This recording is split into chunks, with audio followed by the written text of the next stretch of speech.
করছি, প্র্যাকটিস, ব্রেনটা অ্যাক্টিভ হয়ে যায়। কিরকম? বাম হাত দিয়ে দাঁত ব্রাশ করবো, বাহ কত সুন্দর। মাথায় যখন চুলটা আঁচড়াবো, বাম হাত দিয়ে। আমি যখন প্রথম বিছানা থেকে নামার সময় যখন পা খেয়াল করতে হবে আমি ডান পা ফেললাম না বাম পা, যে ভাই এগুলো কি কোন, হ্যাঁ ব্রেইনের অ্যাক্টিভিটি বাড়তে থাকবে। ছোট্ট ছোট্ট কাজ, রকেট সায়েন্স না, কিন্তু লাইফ চেঞ্জ করে দিবে ইনশাল্লাহ।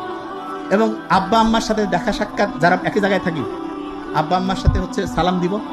এবং সবচেয়ে মজার ব্যাপার, আমি সবসময় বলি কি, আল্লাহ যা কিছু আমাদের জন্য ফরজ করছে, যা কিছু, প্রত্যেকটা হচ্ছে আমাদের নিজেদের লাভ।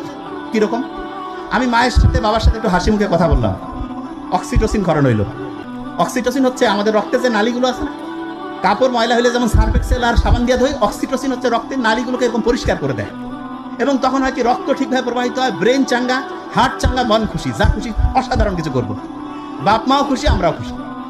আমরা অনেক সময় জানি যে মায়ের দিকে বাবার দিকে আন্তরিকতার সাথে তাকাইলে হজের সমান।